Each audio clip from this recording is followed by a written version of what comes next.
mbrëma të gjithë të nderuar shikues, ju ftoj të na ndiqni në këtë edicion informativ të në News 24, fillimisht shënjom me titujt kryesor. Ndeshja Serbi-Shqipëri do të zhvillohet sonte ndez Ballkanin, blindohet qyteti Leskovacit, do të ruajnë sigurinë 5.000 polic. Ngërç në kushtetuese, presidenti Bayram Bega i vonon betimin e Asim Vokshit mes debatit për skemën e përtëritjes. Parku i Besimit do të ngrihet në Petrel. Kryeministri Rama thotë se nuk do të jetë simbol feje, por faltore adhurimi për jetën e natyrën. IMT bllokon pallatin e ri në Astir, mbi 4.000 metra katror ndërtim pa leje. Bashkia njofton se do të shembet, arrestohet ndërtuesi Sino Llanaj. Ekstradohet Eugene Drazhi, pjesë i një grupi të trafikut të drogës i përfshirë në zhdukjen e Miklovan Danajt. Denoncimi i Partisë Demokratike akuzon Nadir Çaushollin për manipulime në tregun farmaceutik dhe për ndërtimin e një hoteli luksoz me visin e pojës. Zgjedhjet lokale në Kosovë mes krizës institucionale, gara më e fortë në Prishtinë dhe Mitrovicën e Veriut. Hamas nis dorëzimin e pengjeve palestineze të kthehen në shtëpi, Trump besoi te marrëveshja. Trump paralajmëron tarifa 100% ndaj Kinës pas vendimit të saj për kontroll e eksporti.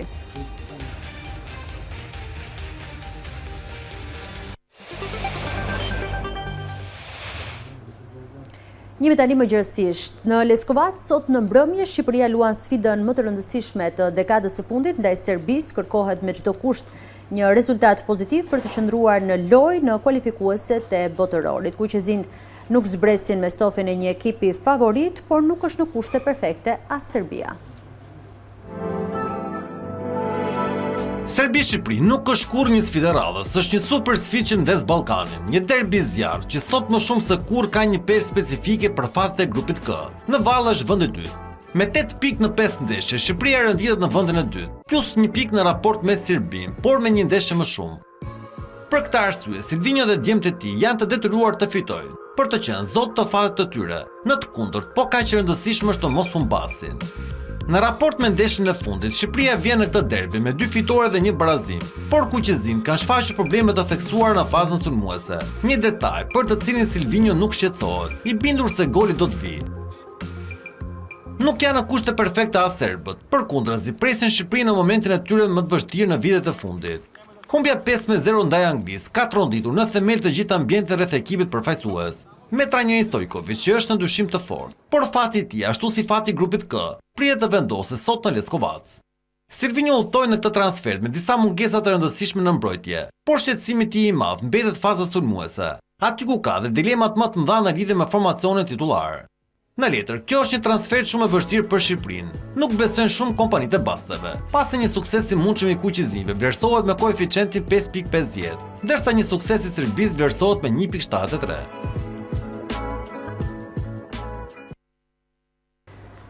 Serbi-Shqipëri vlerësohet si një ndeshje me rrezikshmëri të lartë. Për këtë arsye, organizatorët e këtij takimi kanë angazhuar afro 5.000 policë dhe kontrollet e repta nisën që në aeroport për të vijuar në stadium. Serbia ka të vështirë të ndryshojë, edhe në ato raste ku në lojë nuk janë thjesht 3 pikët, por janë në mbikëqyrje të rreptë nga FIFA dhe UEFA. Rrezikojnë jashtëzakonisht shumë dhe të pezullohen në rast se dështojnë sërish në organizimin e këtij takimi. Që në momentin kur delegacioni i kuqezisë zbriti në Serbi, nuk munguan kontrollet e imtësishme, deri në kufi të absurdit. Në rrugët e Nishit dhe deri në Leskovac, më shumë ka prezencë të policisë se sa të tifozëve. Kjo konsiderohet një ndeshje me rrezikshmëri të lartë, për këtë arsye janë angazhuar afro 5.000 forca policie. Në stadiumin e Leskovacit nuk pritet të jenë më shumë se 4.000 tifozë, dhe pse ky stadium ka një kapacitet për 6.000 tifozësh. Kjo sërish për arsye sigurie, për të pasur çdo gjë në kontroll. Në stadium nuk lejohet hyrje pa mjet identifikimi, dhe pse biletat nuk u nxorën fare në shitje, por u shpërndan nga vetë Federata Serbe. Serbët e nisin vigjiljen e këtij takimi me një lapsus shumë të rëndë, teksa nuk vendosën flamurin kuqezinë në stadiumin e Leskovacit, gjatë kohës kur Shqipëria po zhvillonte seancën stërvitore. Një detaj që premtuan se do ta rregullojnë gjatë ndeshjes. Në Serbi janë të bindur, ndaj Shqipërisë kërkohet fitoria me çdo kusht për të kapur vendin e dytë. Trajneri Stojković u shpreh bindur se nëse fitojnë ndaj kuqezimve, do të trajtohen si një hero.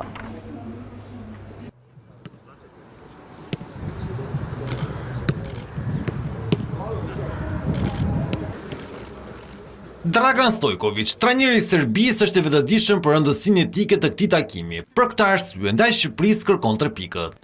Stojković vlerëson kuqezit, por ka besim absolut tek ekipi i tij. Për më tepër që kjo ndeshje do të luhet në Leskovac, një stadium që i pëlqen shumë. Očekuje nas jedan težak meč.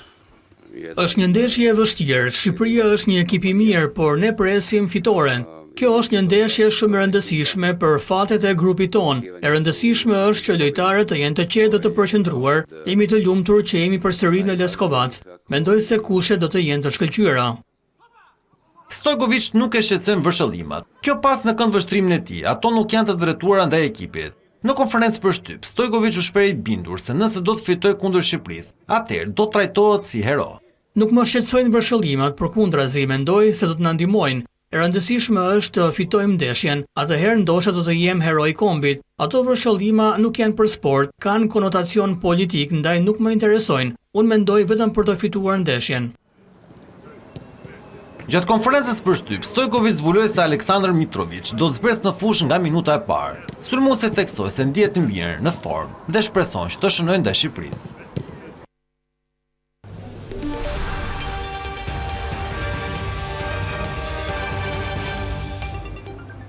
Ndryshon temën e informacioneve, presidenti Bayram Begaj ende nuk ka caktuar një datë për betimin e Asim Vokshit si antari më i ri i gjykatës kushtetuese, duke zvarritur kështu zëvendësimin e kryegjyqtares Holta Zaçaj. Zvonesa ndodh në një moment të tensionuar institucional, ku debati për skemën e ri për të rritjes së gjyqtarëve çdo 3 vjet ka mbërritur në interpretim në vetë kushtetuese.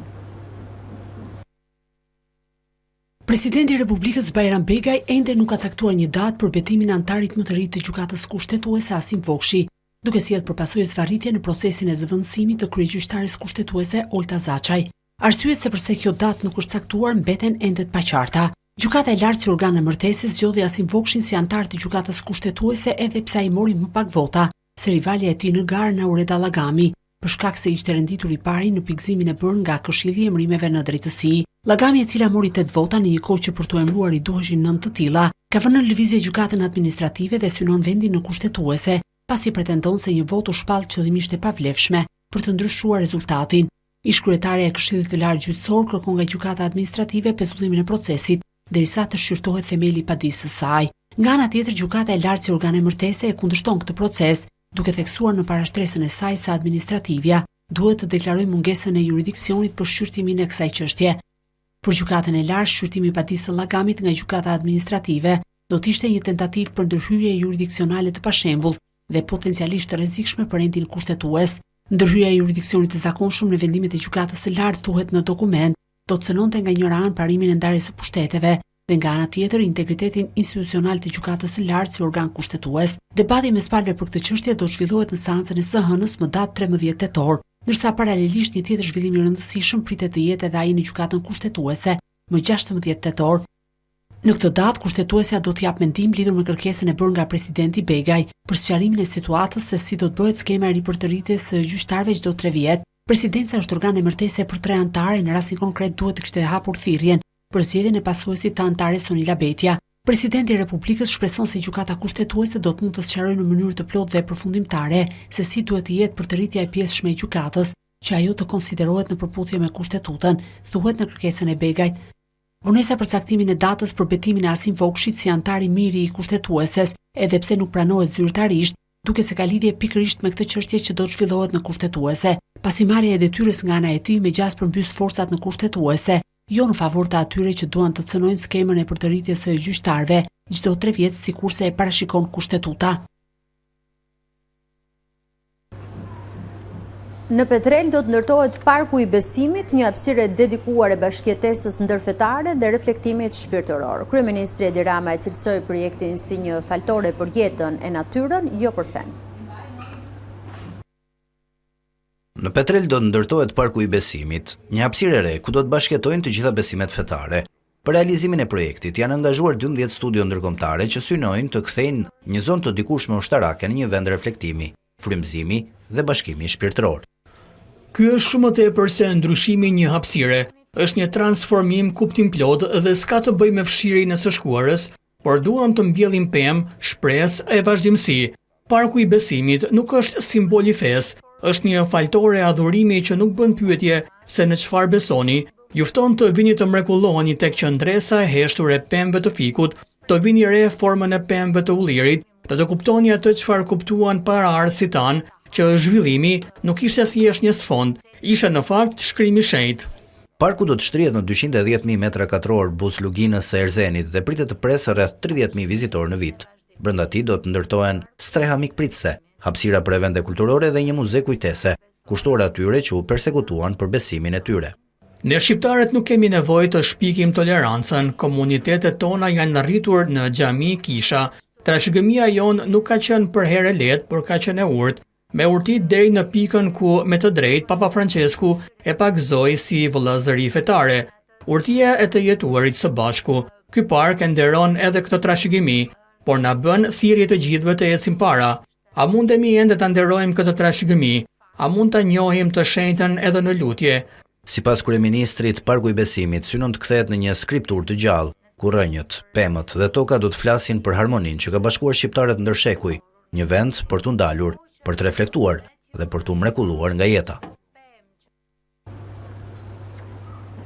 Partia Demokratike rikthen në qendër të akuzave drejtuesin e CFO Pharma Nadir Çausholli, duke denoncuar se pavarësisht dënimit për manipulim të tregut farmaceutik dhe përjashtimit nga tenderat, ai vijon të përfitojë miliona euro përmes bizneseve të lidhura me pushtetin. Partia Demokratike ka akuzuar qeverinë për abuzime me sistemin e rimbursimeve të bardhnave, duke denoncuar përfitimet e paligjshme dhe lidhjet e dyshimta mes biznesit dhe politikës.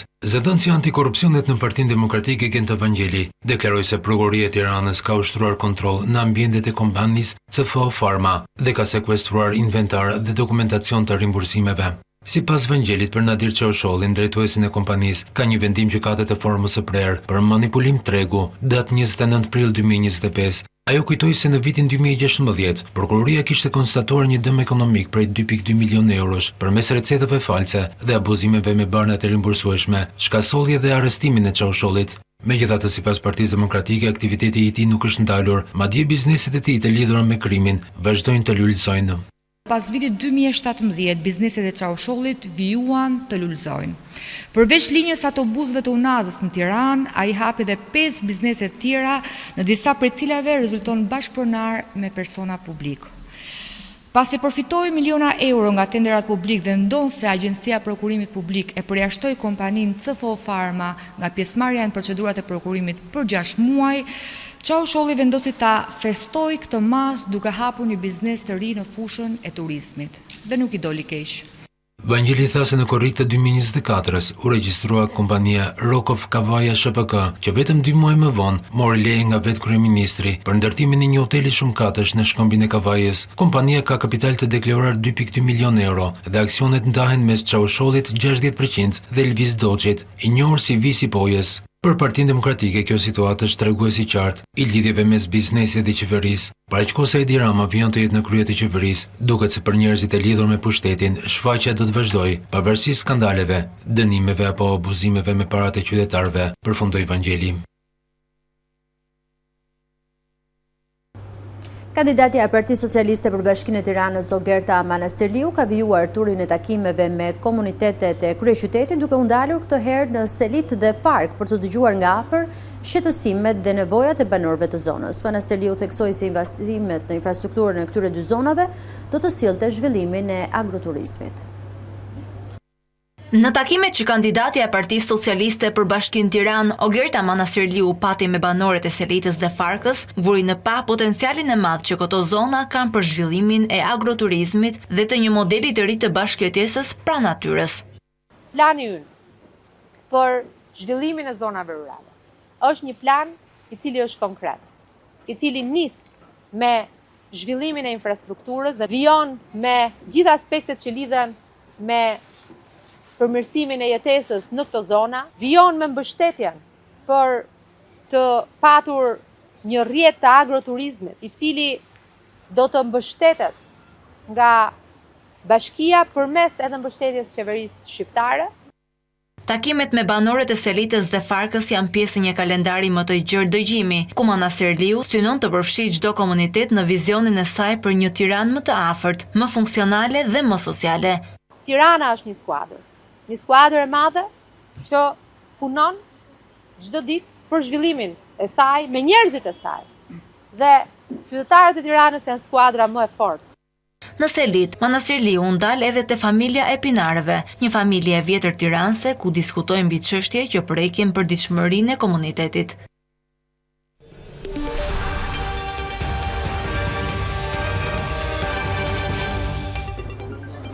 Zhvendosemi tani në rajon. Presidentja e Kosovës Vjosa Osmani ka mandatuar të shtunën liderin e lëvizjes vetëvendosje Albin Kurti për të tentuar që të formojë qeverinë e re të vendit 8 muaj pas zgjedhjeve të përgjithshme. Presidenca e Kosovës njoftoi në Facebook se Osmani nënshkroi dekretin të shtunën për mandatimin e Kurtit, i cili është kryeministër në detyrë. Vendimi vjen pasi një ditë më parë ku vendi i Kosovës u konstitua përfundimisht me zgjedhjen e nënkryetarit të 5 dhe të fundit nga pakica serbe. Sipas kushtetutës së vendit, Kurti tani ka 15 ditë kohë t'ia paraqesë Kuvendit të Kosovës përbërjen dhe programin e qeverisë për miratim.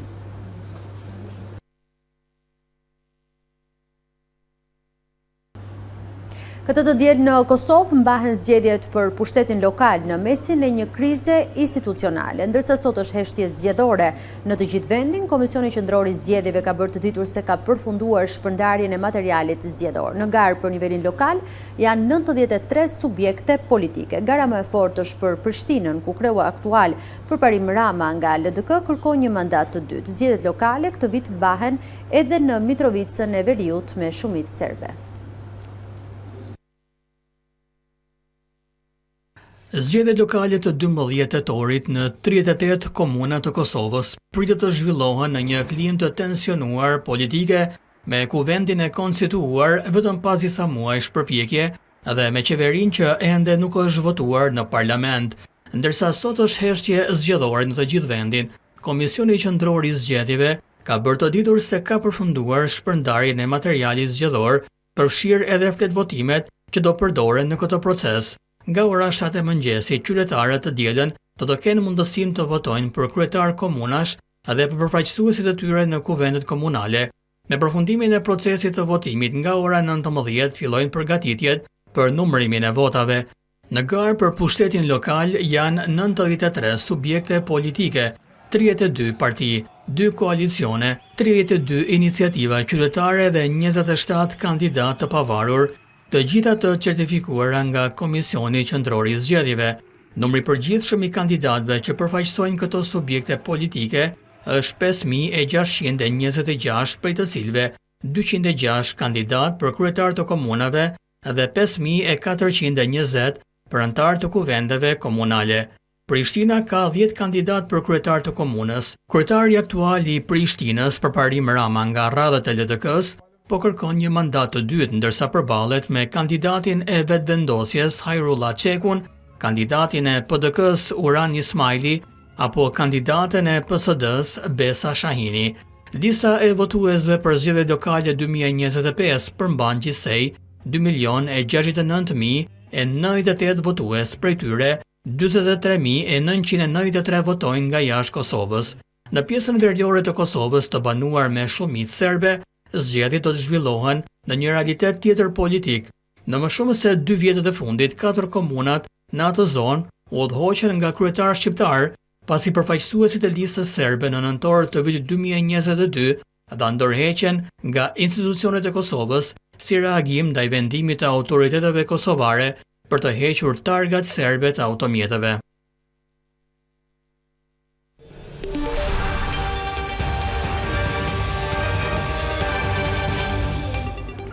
Rikthehemi me informacionet në vend. Ndërtuesi Sino Lanaj është arrestuar pasi ai ka ndërtuar një pallat paleje ndërtimi në hapësirën e përbashkët në zonën e Ysberishtit. Objekti i ndërtuar ka përfunduar dhe pritet të shembet në orët në vijim nga IMT, pasi më herët u bë bllokimi i tij. Sipas autoriteteve, Lanaj ka zaptuar 4000 metra katror tokë hapësirë publike. Arrestohet biznesmeni Sino Lanaj. Sipas policisë, ai ka kryer punime pa leje ndërtimi në hapësirën e përbashkët të një pallati në zonën e Zberishtit. Specialistët për hetimin e krimeve të komisariatit numër 6 daluan shtetasin SL 50 vjeç pasi është konstatuar se në objektin e tij, pallat në ndërtim në Zberisht, ka kryer punime ndërtimi pa leje në hapësirën e përbashkët të pallatit, njoftoi policia. Më herët, Inspektorati i Mbrojtjes së Territorit deklaroi se ka bllokuar objektin dhe pritet të shembet në ditët në vijim. Në njësi numër 14 në lagjen e Astirit, Inspektorati i Mbrojtjes së Territorit dhe Policia Bashkiake bllokuan 4000 metra katror sipërfaqe ndërtimi pa leje, ndërsa ka nisur procedura për shembjen e objektit. Pallati i ndërtuar nga biznesmeni Sino Lanaj ishte në shkelje flagrante të rregullave të ndërtimit, tha nënkryetari i Bashkisë së Tiranës Blendi Sula. Sino Lanaj është një personazh i lakuar në media për shkak të konflikteve të vazhdueshme që ka patur. Në 2021 ai mbeti plagosur për shkak të një përplasjeje që kishte me ortakun e tij, Albert Almuça, që shkaktoi deri në përdorimin e armës së zjarrit. Për shkak të konfliktit mes tyre, 120 familje nuk mund të hynin në banesat e tyre në një pallat në zonën e Ish Parkut në Tiranë. Në 12 janar 2024, në autostradën Fier-Vlorë, Sino Lanaj u arrestua për armbajtje pa leje. Eugene Drazhi, antari i një grupi të strukturuar kriminal të drejtuar nga Elvis Doçi, i njohur si Visi i Pojës, është ekstraduar nga Spanja drejt Shqipërisë. Ai akuzohet për trafik ndërkombëtar droge dhe pastrim parash dhe dyshohet se ka qenë i përfshirë edhe në zhdukjen e Miklovan Danajt në Spanjë. Eugene Drazhi, pjesë e grupit kriminal të drejtuar nga Elvis Doçi, i njohur me novpun Visi i Pojës, u ekstradua nga Spanja drejt Shqipërisë.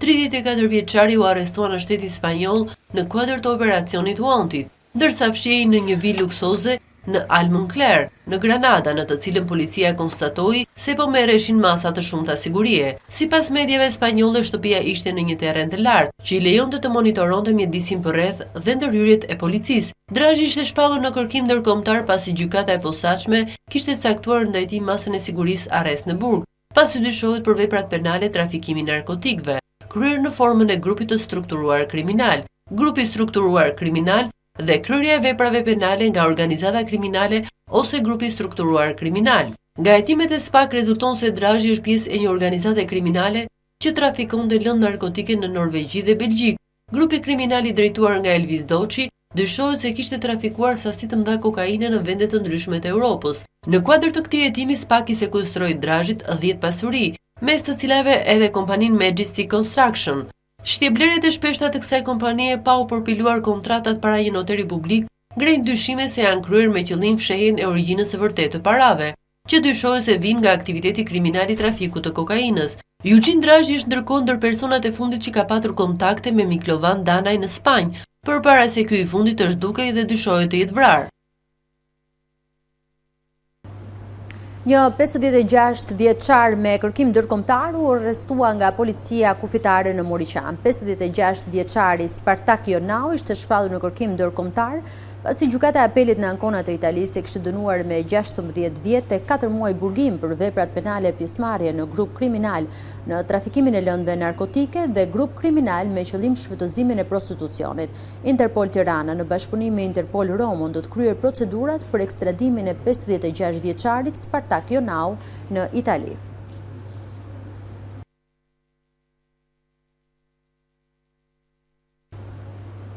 Gjykata e Sarandës caktoi masën e sigurisë arrest në burg për 49 vjeçarin Alban Muço, i cili u arrestua më 9 tetor pasi u prezantohej qytetarëve si prokurori SPAK me qëllim përfitimin e të ardhurave. Ndaj 49 vjeçarit rëndojnë akuzat për vetësim titulli dhe mashtrim, ndërsa pas seancës avokati i tij tha se Muço mund të jetë në fazë deziluzioni ku i ka krijuar bindjen vetes se është prokuror. I prezantuar si prokurori SPAK-ut për të mashtruar qytetarët me qëllim përfitimin e të ardhurave, gjykata e Sarandës caktoi masën arrest në burg për Alban Muçon. Ndaj 49 vjeçarit rëndojnë akuzat për vetësim titulli dhe mashtrim, ndërsa pas seancës avokati i tij, Armand Çaushi, deklaroi se Muço mund të jetë në fazë deziluzioni, ku i ka krijuar bindjen vetes se është prokuror. Gjykata vendosi për arrestin të Agus dhe Rondet Bishëm dhe të caktonte masën e sigurisë arrest në burg. Ai, duke qenë se në mendimet e tij pretendonte që ishte prokuror, siç e thash, mund të jetë në fazë deluzioni e tij. do merret në konsiderat në vazhdimsi. Do pyetet sërish nga prokuroria, do shikojmë qëndrime më të qarta sepse edhe ai vetë ishte i paqartë në mënyrën se si shprehej sot përpara gjykatës, përveç faktit që ishte plotësisht i bindur që nuk ishte sjellë asnjë dëm apo paksim pasurisë të qytetarëve të tjerë. Alban Muço është një emër i lakuar shpesh për mashtrim, duke filluar që nga viti 2002, ku gjykata e Fierit e dënoi me 10 vite burgim për falsifikim dokumentesh. Pasi doli nga burgu, Muço nuk u ndal, me përvojë të gjatë në mashtrime e falsifikime. Në vitin 2024, ai u shfaq në Berat, ku u paraqit në zyrat e kadastrës, duke pretenduar se ishte prokurori i Spakut. Ai u arrestua nga policia dhe rezultoi se kërkonte shumë parash në këmbim të ndërhyrjeve për zgjidhjen e çështjeve në emër të strukturave të drejtësisë. Gjithashtu, ai arriti të falsifikonte edhe pasaportën biometrike, duke përdorur identitetin e të vëllait për t'i shpëtuar përballjes me drejtësinë. 2 turistë zviceran që betën të bllokuar në 2700 metra lartësi në malin e Shebenikut u shpëtuan pas disa orësh operacion nga policia. Njëri prej tyre dëmtoi këmbën dhe për këtë arsye ata kaluan natën në mal duke qëndruar në temperatura të ulta dhe të rrezikuar nga kafshët e egra. Për fat, sipas informacioneve të gazetarit Fatmir Popja, aktualisht të 2 turistët gëzojnë shëndet të plotë. Një çift turistësh zviceran që kishin mbetur në malin e Shebenikut 2700 metra lartësi u shpëtua nga policia pas disa orësh operacioni kërkim shpëtimi. Ata u bllokuan gjatë natës duke u përballur me temperaturat e ulta dhe rrezikun nga kafshët e egra mbi fshatin Hotolisht të bashkisë Librazht. Turistët ishin nisur për aventurë, por njëri prej tyre pësoi ndrydhje të këmbës dhe nuk mund të ecte më, kështu që kërkuan ndihmë nga autoritetet shqiptare. Operacioni i shpëtimit që përfshiu punonjësit e administratës së zonave të mbrojtura Elbasan, forcat të shumta policie dhe ekipe të specializuara malore, zgjati disa orë. Fatmirësisht, të 2 turistët janë në gjendje të mirë shëndetësore. Turisti i dëmtuar mori ndihmën e parë për ndrydhjen e këmbës dhe u transportua me barel drejt spitalit për ekzaminime të mëtejshme.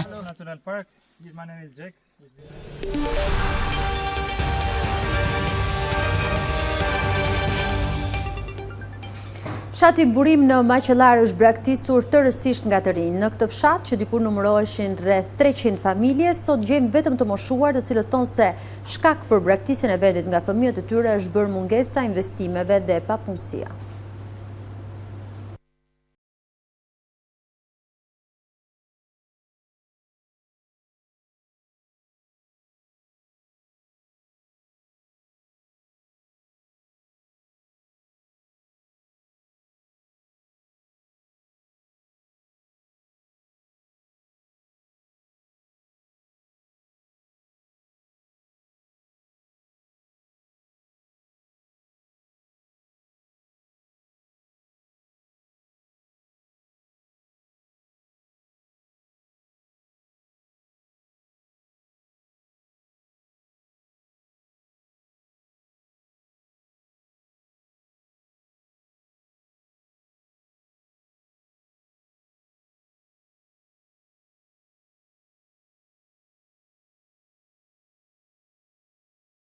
Problemet kryesore këto fshate funksionon më kërë fshati.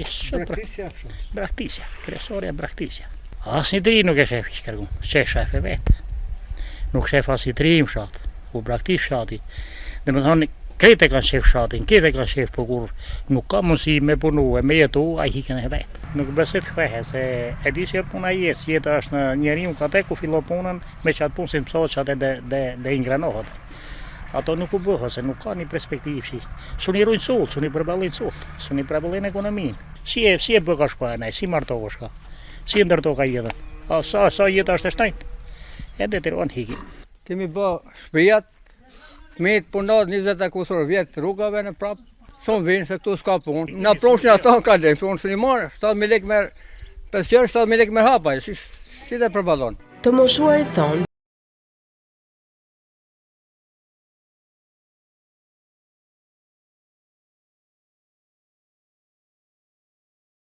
Ne vetëm këtu, Allah mund të ketë një 300 shtëpi, pi 300 mund jenë 50-60 shtëpi, dhe më thonë, e në këto ne jemi të pustat, më dimi ato të hekrave të këshi që jemi me të përhekur. Unë kumë gruur, shesë e gruja, se jemi di më erë, po kur jesim një, se di shkim. Ngremi më gjesë e shohi gruën, a je gret as je gret? A je gret, a jemi da më ngremi në najsim.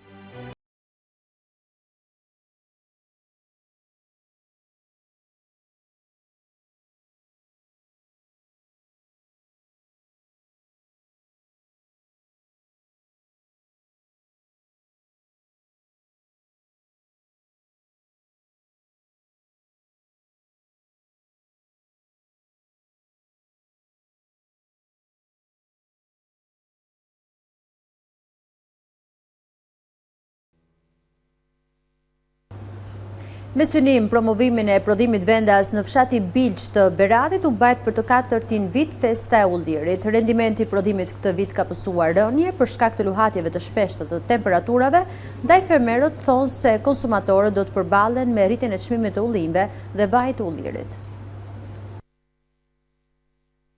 Për të 4 vite radhasi në Bilq të Beratit u organizua festa e ullirit, një aktivitet që synon të promovoj prodhimin vendas. Të pyetur nga News 24 për rendimentin e këtij viti, fermerët e Bilqës thonë se prodhimi është më i pakët krahasuar me vitin e shkuar, pasi ullinjt u dëmtuan nga ngricat, pikërisht në fazën e lulëzimit. Si vjet ka qenë është 20% i prodhimit të ullirit. Ka ndikuar pak në të gjitha, i ftohtit, edhe pak infeksioni, ulliri tavolinës ka pësuar më tepër goditje. Ylli vjen nga Gjuroveni, ne kemi 1000 rej dhe si vjet ka pak prodhim, por atë që ka e ka shumë të mirë. I ftohti që ka prekur në kohën e luleve, ulliri ka xelur. Fermerët shprehen se sasia e pakët e prodhimit, sidomos e varietetit vajs, do të ndikojë në rritjen e çmimit të tregtimit të ullirit dhe vajit të ullirit, ndërsa një tjetër shqetësim që ata ngren është mungesa e fuqisë punëtore. I vjen vet, jo, s'më del llogaria për punëtor, unë jam vet i pa punë dhe i shërbej natë e ditë. Vajsi ka bërë më pak, kripsi ka bërë pak më shumë dhe e ka të mirë si prodhim. Nuk e kemi ullitëri, e kemi të trashëguar në ndërmarrja bujqësore. Me fuqim punëtore, si jemi?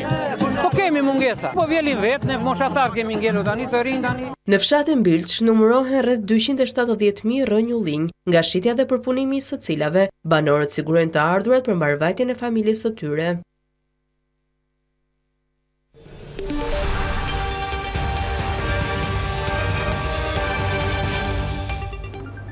Vjojmë lajmet nga bota, presidenti i Shteteve të Bashkuara Donald Trump njoftoi se Hamasi është duke mbledhur pengjet izraelite tani, duke shtuar se është i bindur se marrëveshja për Gazën do të funksionojë. Trump konfirmoi se do të takohet me shumë udhëheqës në Kairo të hënën për të diskutuar të ardhmen e Gazës, ndërkohë turma të mëdha palestineze vazhdojnë të kthehen në Gazën e shkatëruar nga bombardimet.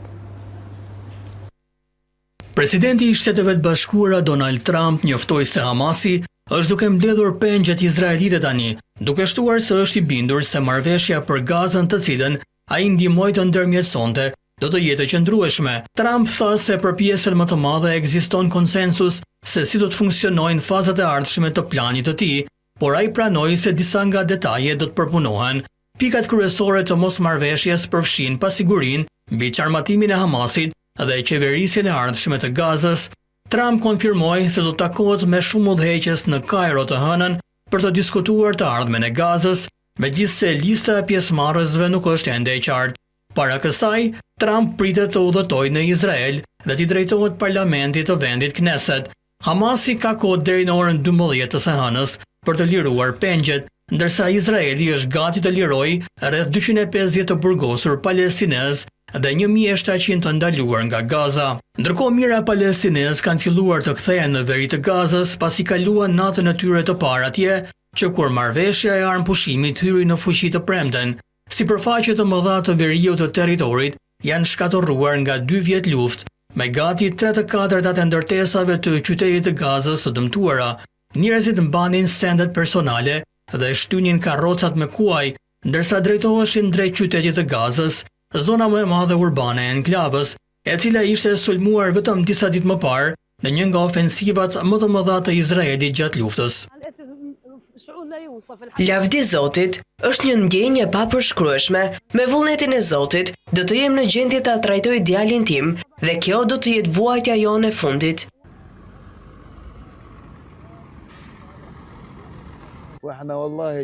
Jemi me të vërtet të lodhur. Fal Zotit, po kthehemi në Gaza dhe Zoti na ndihmoft. Shpresojmë që gjërat të shkojnë mirë në qytet dhe të gjejmë një cep për të jetuar. Ushtria amerikane do të krijojë një task force shumëkohëshe në Izrael të njohur si një qendër koordinimi civil ushtarake e cila ka të ngjarë të përfshi trupa nga Egjipti, Katari, Turqia dhe Emiratet e Bashkuara Arabe. Një zyrtar i lartë tha se asnjë forcë amerikane nuk do të hyjë në Gaza, duke shtuar se roli amerikan ishte të krijonte një qendër të përbashkët kontrolli, e cila do të integronte forcën shumë komshe që do të hynte atje. Task Force do drejtohet nga Komanda Qendrore e SBA-s me seli në rajon dhe ka për qëllim të mbikëqyr progresin e marrëveshjes së armëpushimit dhe gjithashtu të ndihmojë në koordinimin e ndihmës humanitare. Shtetet e Bashkuara paralajmërojnë masa të forta tregtare ndaj Kinës pas vendimit të Pekinit për kontrolle të gjera eksporti që pritet të hyjnë në fuqi në nëntor. Presidenti Donald Trump njoftoi se SBA do të vendosë 100% tarifa dhe kontrollet e eksportit të softwareve, kritik si përgjigje e domosdoshme ndaj një lëvizje agresive dhe të paprecedent nga Kina. Presidenti i Shteteve të Bashkuara Donald Trump ka reaguar ashpër ndaj një lëvizje të re nga Kina, të cilën e ka quajtur agresive dhe armiqësore. Sipas Trump, Kina ka njoftuar përmes një letre zyrtare drejtuar vendeve të botës se duke filluar nga data 1 nëntor 2025, do të vendos kontrolle të mëdha eksporti për thuajse të gjitha produktet që prodhon, madje edhe për disa që nuk janë prodhuar ende prej saj. Në një deklaratë publike, Trump thekson se ky vendim prek të gjitha vendet pa përjashtim dhe sipas tij është rezultati një plani të menduar prej vitesh nga autoritetet kineze. Presidenti amerikan e cilësoi këtë akt si një veprim të paprecedent në tregtinë ndërkombëtare dhe një turp moral në marrëdhëniet mes shteteve. Në përgjigje, Trump paralajmëroi vendosjen e tarifave të reja 100% ndaj importeve kineze që nga 1 nëntori 2025, përveç atyre që janë tashmë në fuqi. Sipas tij, kjo masë mund të hyjë në fuqi edhe më herët nëse Kina ndërmerr veprime të tjera të ngjashme. Gjithashtu SBA do të vendosë po atë ditë edhe kontrolle eksporti për të gjithë softwarët kritik dhe një përpjekje për të mbrojtur interesat kombëtare dhe ekonomike të vendit. Është e pabesueshme të mendosh që Kina do të ndërmerrte një veprim të tillë, por tashmë është realitet dhe pjesë e historisë, deklaroi Trump, duke theksuar se ky veprim nuk do të mbetet pa përgjigje. Vitet e fundit marrëdhëniet tregtare mes SBA-s dhe Kinës kanë qenë të tensionuara, veçanërisht gjatë presidencës së parë të Donald Trump, kur u vendosën tarifa miliarda dollar ndaj mallrave kineze në kuadër të një lufte tregtare që zgjati me muaj. Me këtë përshkallëzim të ri, tensionet mes dy ekonomive më të mëdha në botë rrezikojnë të hyjnë sërish në një periudhë përplasjesh të ashpra me pasoja të mundshme për tregtinë globale. Korea e Veriut mbajti një paradë ushtarake ku u prezantua raketa e re balistike ndërkontinentale. Ndër armët e tjera të shfaqura në paradë ishin raketa balistike hipersonike dhe raketa lundruese. Lideri i Koreas së Veriut Kim Jong-un përgëzoi trupat e vendit të tij që luftojnë në Ukrainë në mbështetje të Rusisë. Lideri i Koreas së Veriut Kim Jong-un udhëhoqi një paradë të madhe ushtarake në të cilën u shfaq raketa e re balistike ndërkontinentale përpara personaliteteve të ftuara ndërkombëtare. Parada, e cila filloi të premten në mbrëmje, shënoi 80 vjetorin e themelimit të Partisë së Punëtorëve në pushtet dhe pasoi festimet e mbajtura të njëjtën. Kryeministri i Kinës Li Qiang, ish presidenti i Rusisë Dmitri Medvedev, si dhe sekretari i përgjithshëm i Partisë Komuniste të Vietnamit To Lam, u panë pranë liderit koreano-verior gjatë paradës ushtarake, ndërsa personalitetet të tjera të huaja e ndoqën ngjarjen nga tribuna. Në paradën ushtarake, Korea e Veriut, vendi armatosur me armë bërthamore, shfaqi raketën e saj më të avancuar ndërkontinentale Hwasong-20, e cila u përshkrua nga televizioni shtetëror si sistemi më i fuqishëm strategjik bërthamor i vendit. Ndër armët të tjera të shfaqura në paradë ishin raketa balistike hipersonike, raketa lundruese, një lloj i ri i raketa hedhësve të shumëfisht dhe një hedhës për dronëve të vrasës, njoftuan autoritetet e Koreas së Veriut. 상군 야둔들 만세!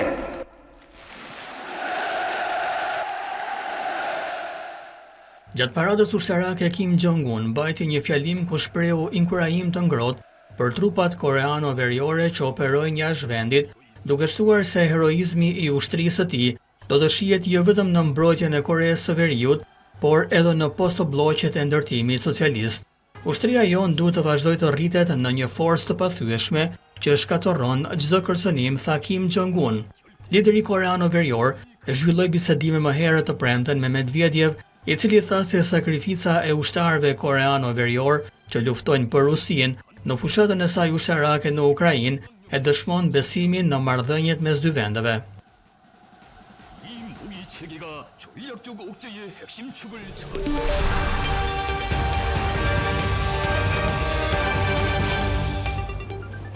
Një surprizë artistike befasoi pasagjerët në aeroportin ndërkombëtar të Tiranës, ku kërcimi bashkëkohor zbriti mes nisjeve dhe mbërritjeve. Performancat u zhvilluan nga trupa Angelin Prelocaj si pjesë e festivalit ndërkombëtar të vallëzimit në Tiranë, duke e kthyer terminalin në një skenë emocioni dhe lëvizjeje. Në një prej skenave më të pazakonta të këtij tetori, kërcimi bashkëkohor zbriti në terminalin e aeroportit ndërkombëtar të Tiranës. Në kuadër të festivalit ndërkombëtar të vallëzimit në Tiranë, trupa e baletit Guid e koreografit me famë botërore, Angelin Preliocaj, surprizoi pasagjerët me një performancë të papritur mes nisjeve dhe mbërritjeve. Performanca e konceptuar posaçërisht për hapësira publike u prit me entuziazëm nga qytetarët dhe turistët që ndodheshin aty, shumë prej të cilëve u ndalën për ta ndjekur apo e regjistruan me celular. Për disa minuta, terminali i aeroportit u kthye në një skenë arti, një hapësirë ku udhëtimi fizik u ndërthur me udhëtimin emocional të krijuar nga vallëzimi. Koreografi Angelin Preliocaj, i cili këtë vit ka sjellë në Tiranë një program të pasur në vende si Sheshi Skënderbej, Piramida dhe Pazari i Ri, tha se ndihet i lidhur me Shqipërinë si vendi i origjinës së prindërve të tij dhe se synon të sjellë artin më afër publikut në hapësira të papritura. Aeroporti ishte ndalesa e parë e këtij edicioni si simboli temës që përshkon të gjithë festivalin, kërcimi si udhëtim. Performanca u organizua në bashkëpunim me Teatrin Kombëtar të Operës e Baletit, Bashkinë e Tiranës dhe Ministrinë e Kulturës, si pjesë e një nisme për ta çuar artin përtej sallave të mbyllura në zemër të qytetit dhe përballë publikut të zakonshëm. Me këto performancë u la pas një mesazh i qartë: arti nuk ka nevojë për skenë të ndërtuar, ai ndodh aty ku është jeta. Kemi bërë kështu në fund të këtij edicioni informativ. Për të informuar në çdo kohë me lajmet më të fundit nga vendi, rajoni dhe bote, ftoj të vizitoni faqen balkanue.com, aty mund të ndiqni dhe News 24 në live stream. Ju falenderoj për vëmendjen tuaj.